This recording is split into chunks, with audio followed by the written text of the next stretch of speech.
What is going on, everybody? John Middlekauff, 3 and Out podcast, live here on YouTube. Make sure you subscribe to the page, like the video, leave a comment as well. Check out the podcast. Make sure you subscribe to that. You can find us wherever podcasts are available. The Eagles just beat the New York Giants, a lot to a little. We will dive into that. Patrick Mahomes gimped around, but still found a way to lead the Chiefs to a victory with his homie Travis Kelce. And we got 2 of the 4 teams set. We got 2 more games tomorrow. Let's dive in to football. But before we do, I want to tell you about my friends at Gametime. Here's what I need you to do. Go to your app store on your smartphone. Download the Gametime app. It's the fastest growing ticket app in America. Use the promo code JOHN, that's John, when you sign up for a promo discount of $20 off your first pair of tickets. A couple nights ago, went to a hockey game because of my friends at Gametime. Sat right by the ice. I'd never been to a hockey game. It was incredible. This guy, Alex Ovechkin, here he's pretty good at hockey, watched it front and center because of Gametime. So the Gametime app, download it right now, fastest growing ticket app. Basketball, football, obviously there's still a couple games left.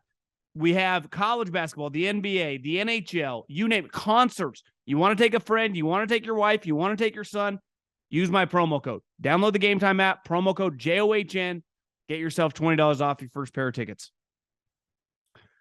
Okay, as my homies in PA would say, fly, Eagles, fly. And that's exactly what the Eagles just did at the link. They flew all over the Giants. That was a beatdown. We learned a couple things tonight because I do think it was okay for everyone, not to put the Giants on a pedestal because it turned out they beat a very, very overrated Vikings team, but to question like what this Eagles situation was because their 2 main players, their quarterback, who easily could have been the MVP in the league right there with Patrick Mahomes if he hadn't hurt his shoulder, and their right tackle, Lane Johnson, who's one of the best players, not best offensive lineman, best players in the NFL, both banged up. One guy's dealing with a torn groin, and the other guy has a messed up shoulder. Well, watch them tonight. They both look pretty good, right? If Jalen Hurts is going to play like that, like based on the matchup tonight, we've seen them both at full strength. The Eagles played the Giants early in December. I think it was 12-11, December 11th, and they scored 48 points. They played them again tonight, full strength, and scored 38. So the mismatch in this game is vast. It was wide when they're healthy. That was an ass kicking. They ran for almost 270 yards. The Eagles, and we said this last week, the amount of talent on these 2 teams when healthy, and honestly, even when they're a little banged up, is as wide as the Grand Canyon. The Giants, who we'll dive into in a minute, just don't have the high-end players. And the question with the Eagles is we knew they had the high-end players. 1, they were banged up, and 2, they hadn't been playing well. Like they just have not been passing the eye test. It didn't look right. Well, they came out tonight, hair on fire, and looked elite, right? Because they have elite players. And if their quarterback is going to play like he did in the first half, they're going to be able to play with anybody. That is a Super Bowl level team.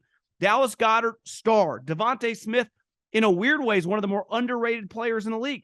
Their running game is incredible because they have good backs. Their quarterback can run, and their offensive line is awesome. I haven't even mentioned A.J. Brown. Not sure what happened there at the end of the game, but one of the better players as well in the NFL.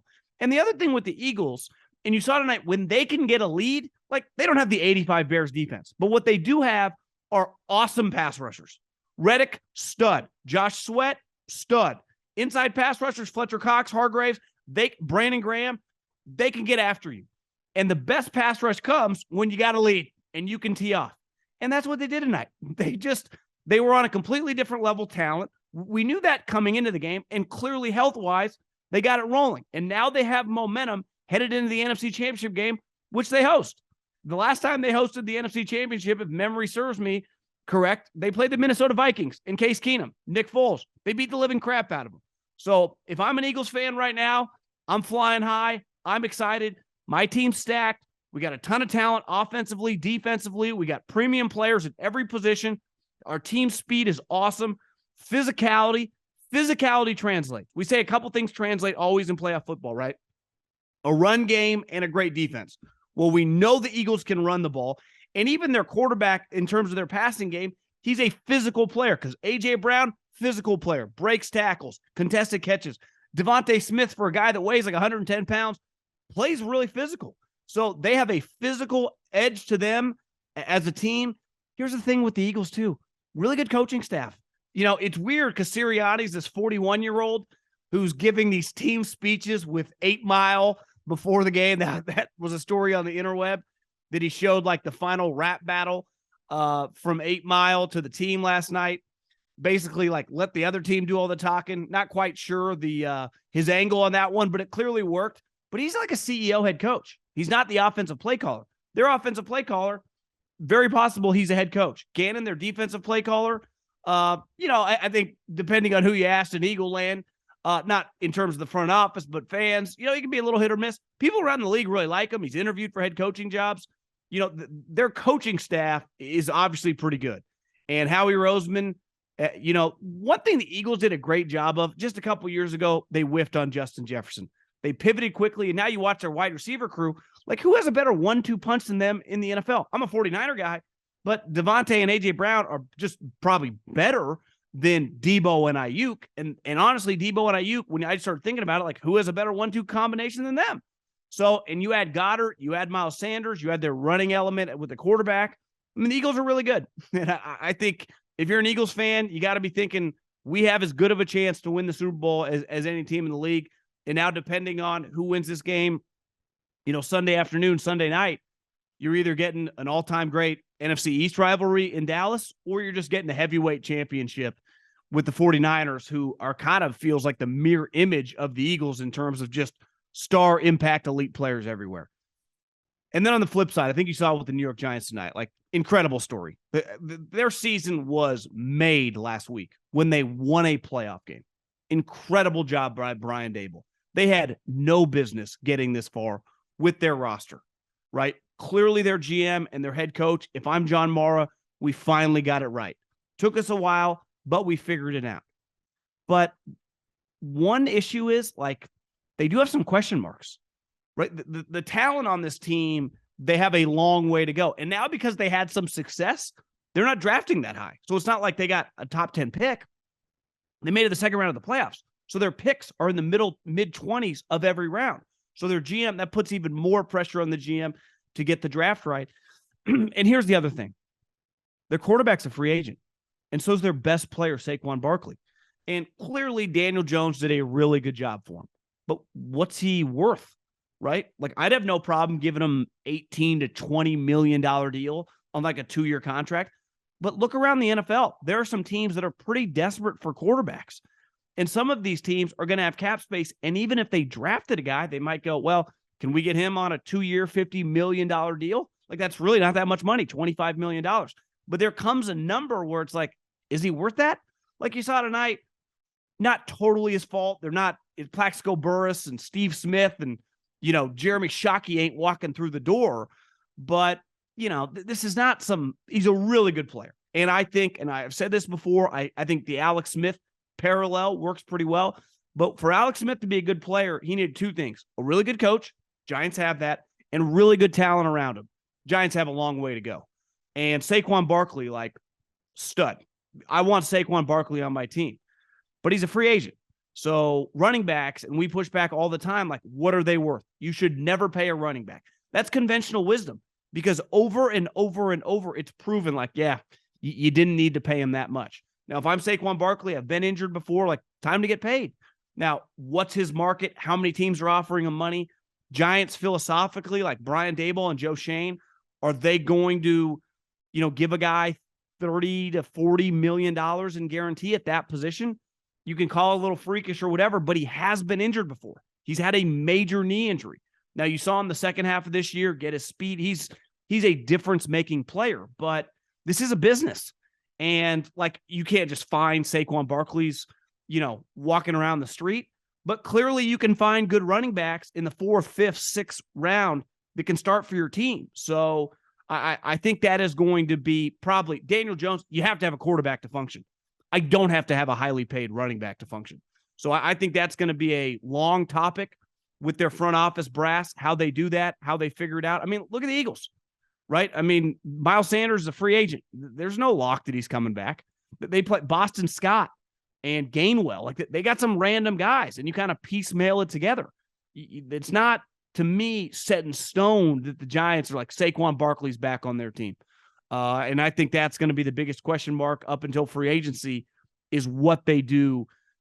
He's by far their best skill guy. The Giants desperately need, a lot like the Jags, like they need a real tight end. They need to get a Goddard. They need to get a Kittle. That is the easiest guy to help a quarterback is just a dominant tight end because that guy's running routes within 15 yards of the line of scrimmage. It's easy. You can find wide receivers too, but once you find a tight end and you have a good running game, to me, that just changes the complexity of your offense. So I would expect the Giants to be in the tight end market in the draft for sure. But bye-bye Giants, fly Eagles fly, and what an ass kicking.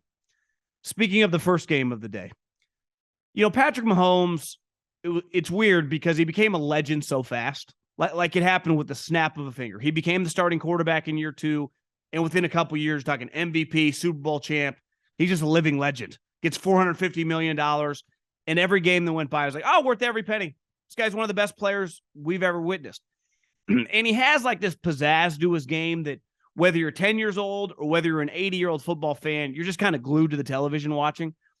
But one thing when it comes to the sport of football, and I would say this in pro sports in general, but football is such a violent game, guys get hurt, and so many guys play injured, is there's an element to quarterback of like, you got to drag this motherfucker off the field. And tonight, Patrick Mahomes, he's had crazier games in terms of touchdowns, in terms of yards, in terms of great plays. I thought this was right near the top of one of his legendary performances.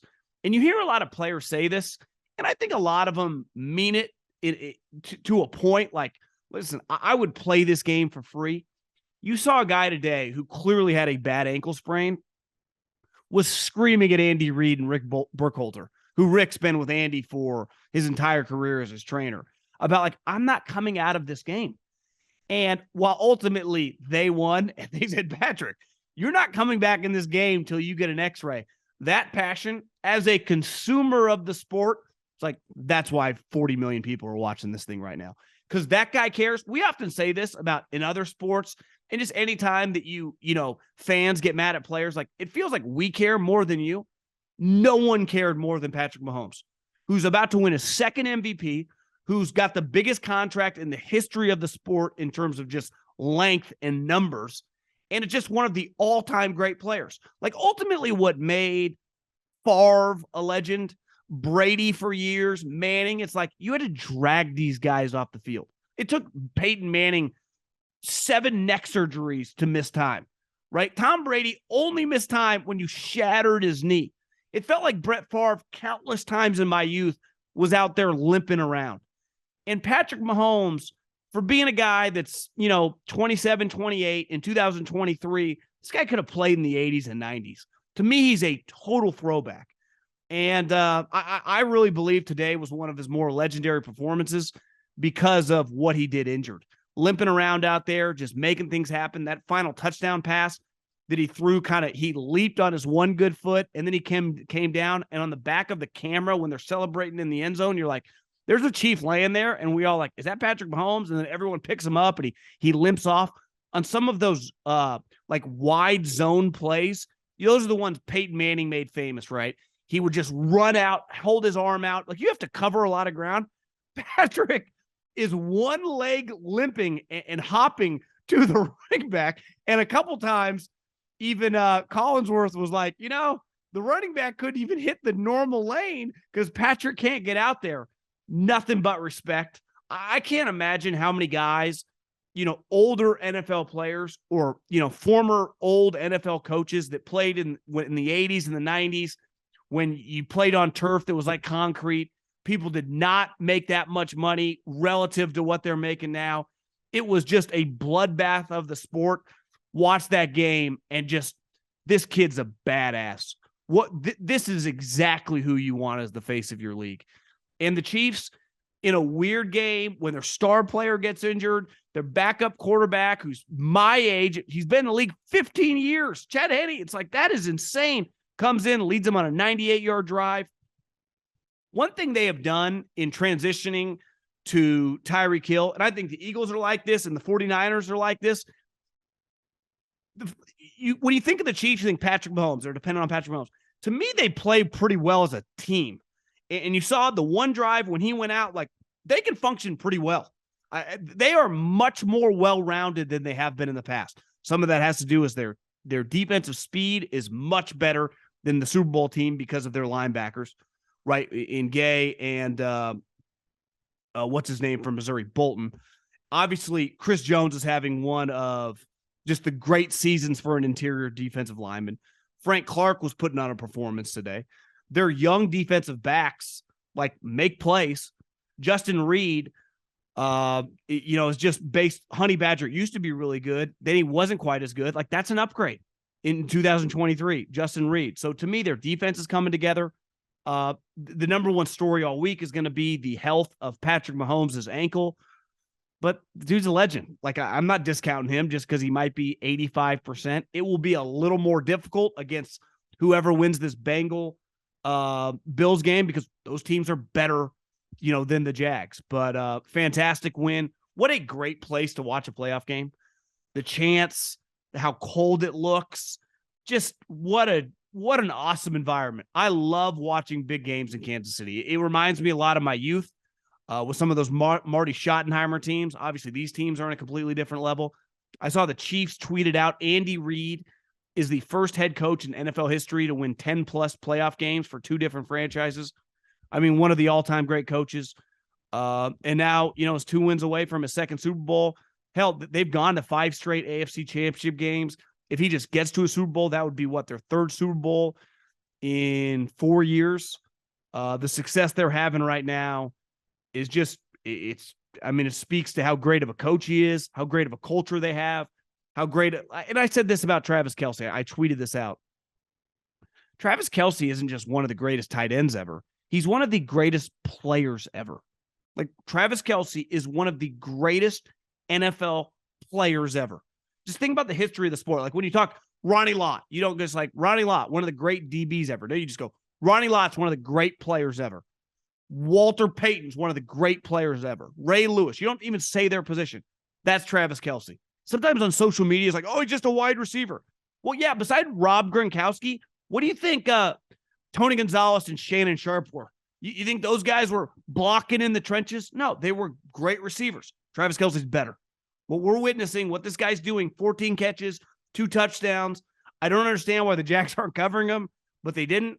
Part of it is because it's hard to cover him. Right? He's an elite player. He's got an elite offensive schemer. And together, those guys equal that. An unstoppable force. Great win by the Chiefs. Gutty win by the Chiefs. Incredible gutty performance by Patrick Mahomes. And that was fun to watch. And listen, it sucks to lose, but a lot like the Giants, winning a playoff game when the Giants had 2 picks in the top 6 last year, the Jags drafted number 1. They had also drafted number 1 the year before. So to go back-to-back number 1 overall picks, now there's a chance that they might want to redo on that number 1 pick. Not going to overreact for 1 year, but some of the other guys early in that draft look a lot better than the Jags guy. But time's on his side. The Jags won a playoff game, and we're in the second round of the playoffs. And I think it all starts with their head coach. What a season for Doug Peterson.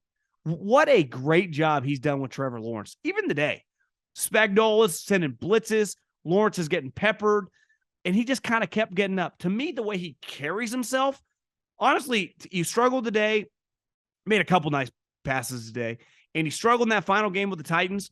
I love Trevor Lawrence's body language. I remember watching him last year with the Jags and Urban Meyer, and part of it was the level of dysfunction that place was outrageous. I mean, it's probably one of the most dysfunctional years in NFL history for one individual football team. This year, you just watch Trevor Lawrence, even when it's not going great, you're like, I just like his body language. And I think a huge reason, I've been around Doug Peterson, normal, no ego, positive guy, former quarterback. He's been awesome for them. And a lot like the Giants, they need a tight end. To me, in the draft, I would be all over the Notre Dame guy. This is supposed to be a really good tight end draft. a really good young tight end to put with your young star quarterback, I think would be a no-brainer move. And also with ETN, who's a fantastic, like, role player, feels like I'm underselling him, but he's not your true starting running back. But he's definitely going to get a lot of snaps. I think they need a big back. To me, you get a tight end and a big back to go with Trevor Lawrence. Christian Kirk's proved to be a pretty good guy. They traded, remember, for Calvin Ridley, who's suspended for, making the parlay. And he got suspended a year. Listen, Calvin, parlays, not good.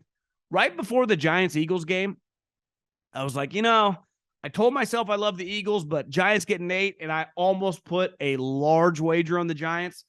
But for whatever reason, like my internet or something wasn't working, and I couldn't load, and then the game kicked off, and I was like, whatever, glad I didn't do that. But so Calvin Ridley, listen, gambling, be responsible, and parlays usually don't work. But Calvin Ridley is coming back. Just a couple years ago, Calvin Ridley was a really good player. Remember, the Eagles tried to trade for Calvin Ridley, and they were going to until Roger Goodell suspended him for a year. So I'd be pretty bullish on the Jags. I think I saw the quote, Trevor Lawrence is like, we plan on being back here. This is the new standard. Doug Peterson's a winner. Like, Doug Peterson knows what he's doing in the playoffs. Even today, like, just staying in that game in a hostile environment, a lot like the Miami Dolphins, they play in Jacksonville. Like, to go into Kansas City, I think they said it was 37 degrees, but it ain't 37 degrees in Jacksonville. You think Trevor Lawrence, a kid from the South who played at Clemson, is used to playing on the cold? And to me, I don't know, depending on something crazy happening this offseason, I don't know how the Jags aren't favored to win that division. So fun day of games. Well, at least the first half of the Eagles game, but the first game was fun. Really quick, last thing, I saw Schefter said this morning, that basically, like, Aaron Rodgers very well could be traded. And I really think it's pretty nuts that the Packers, and I get where they were in a tough position last year. He won the MVP, so he had won back-to-back MVPs, but he got bounced in the second round. Like, wouldn't last year have been your time without giving him all the money to pivot? And I get it would have been hard. You would have taken a lot of shit with the media. Who knows? It would have been difficult to do. But how just a year later is like trading him a realistic possibility? Clearly, you wanted to do that last year, or at least entertained it, but you felt like obligated to give him $150 million, and now he's got $112 million left on his contract, and now you might trade him? Like, is that the type of guy you want to be in business with? It feels like it's just a pain. Like, it really is. I've always defended Aaron Rodgers as being this all-time great time player, and I still believe that, but he is pretty exhausting to be in business with, especially if he gets traded this offseason. Like, that is, I want to be in business with Patrick Mahomes. I want to be in business with Josh Allen or Joe Burrow. It's kind of exposing the Aaron Rodgers drama. Is just, holy shit, it's exhausting. So I'm really at the point, like, I expect Aaron Rodgers to be traded this offseason, but I don't understand why last year, when he had the opportunity, like, they would have traded him if he wanted. He did not have to re-sign there. Remember the way he redid his contract? And he did. I just don't understand it. It's hard to fathom, honestly. Okay, before we get out of here, here's what we're going to do.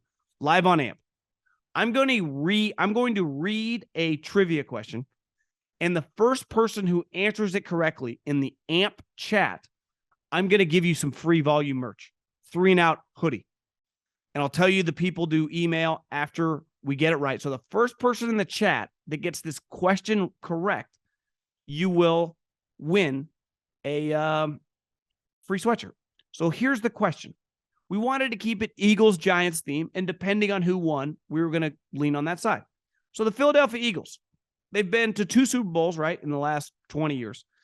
When they played the New England Patriots in the Super Bowl where Donovan McNabb threw up and T.O. called him out of shape and T.O. went nuts with a broken leg, who scored the first touchdown in that Super Bowl against the Patriots for the Philadelphia Eagles? The first touchdown for the Philadelphia Eagles.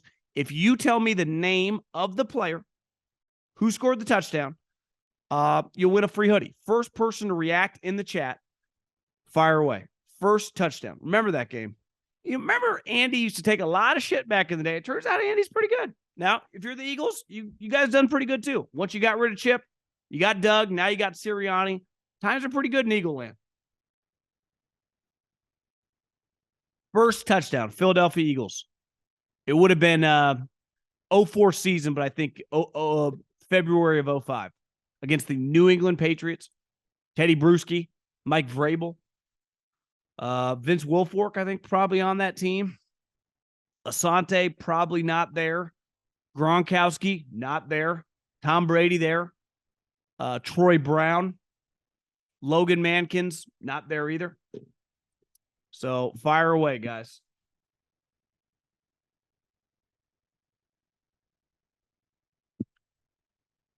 Any love in the chat?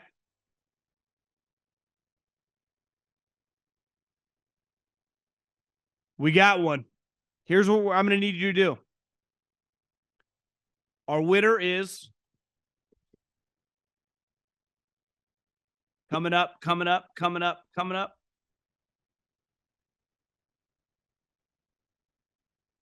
Big Joe Gray. Big Joe Gray. The answer, Big Joe Gray, was L.J. Smith, tight end. Here's what I need you to do, Big Joe Gray.